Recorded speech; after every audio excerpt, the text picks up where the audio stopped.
চিরপ্রতিদ্বন্দ্বী আর্জেন্টিনার বিপক্ষে 4-1 গোলে হারের পর ব্রাজিলের কোচিংয়ে পরিবর্তন আনতে যাচ্ছে confederation of Brazil football CBF.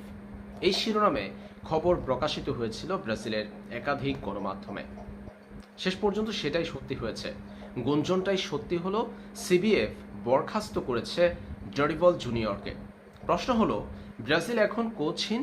ব্রাজিলের এই জায়গাতে কোচ হয়ে আসছেন কে? ডরিবল জুনিয়রের জায়গায় কাকে ব্রাজিল পরবর্তী কোচ বানাচ্ছে?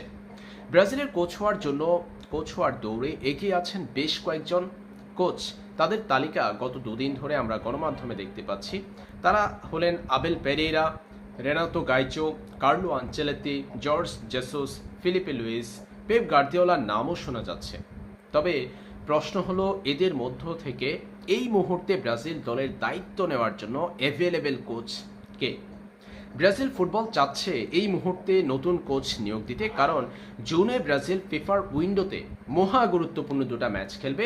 ব্রাজিল বর্তমানে দক্ষিণ আমেরিকা অঞ্চলে বিশ্বকাপ বাছাই পর্বের পয়েন্ট টেবিলে 4 নম্বর পজিশনে আছে। হাতে বাকি আছে কেবল 4টা ম্যাচ। সেই 4 ম্যাচ থেকে ব্রাজিলকে অন্তত 5 থেকে 6টা পয়েন্ট অর্জন করতে হবে, অর্থাৎ 2টা জয় পেতে হবে ব্রাজিলকে বিশ্বকাপের মূল পর্বে সরাসরি জায়গা নিশ্চিত করতে হলে। তাই ব্রাজিলের হাতে 4 ম্যাচের 4টাই মহা গুরুত্বপূর্ণ। জুনে যেহেতু ফিফার উইন্ডোতে ব্রাজিলের বিশ্বকাপ বাছাই পর্বের 2টা ম্যাচ রয়েছে, তাই এর আগেই সিবিএফ চাচ্ছে ব্রাজিলের নতুন কোচ নিয়োগ দিতে।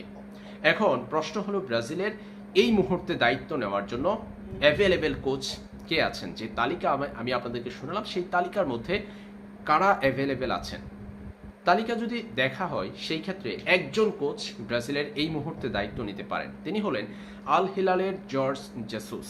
আল হিলালের এই পর্তুগিজ কোচ ব্রাজিলের এই মুহূর্তে দায়িত্ব নিতে পারবেন, তিনিই একমাত্র অ্যাভেলেবেল আছেন। আর ব্রাজিলের স্বপ্ন হলো কার্লো আনচেলত্তিকে নিয়ে। এর আগেও কার্লো আনচেলত্তিকে নিতে চেয়েছিল ডরিবল জুনিয়রকে নিয়োগের আগে, কিন্তু সেটা হয়নি। ইটালিয়ান এই কোচ নিয়োগ ব্রাজিলের দায়িত্ব না নিয়ে রিয়াল মাদ্রিদের সঙ্গে চুক্তি নবায়ন করেছেন।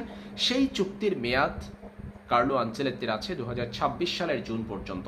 তবে 1 বছর চুক্তির মেয়াদ বাকি থাকতেও যদি চুক্তি বাতিল করে ব্রাজিলের দায়িত্ব নিতে হয় কার্লো আনচেলত্তি, তবেও ব্রাজিলকে অপেক্ষা করতে হবে অন্তত জুলাই পর্যন্ত।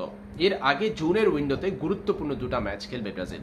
তাই আপাতত কার্লো আনচেলত্তিকে পাওয়া হচ্ছে না ব্রাজিলে।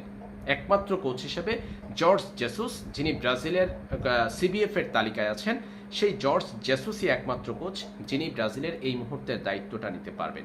তাই ব্রাজিলের হাতে একটা অপশনই এই মুহূর্তে আছে।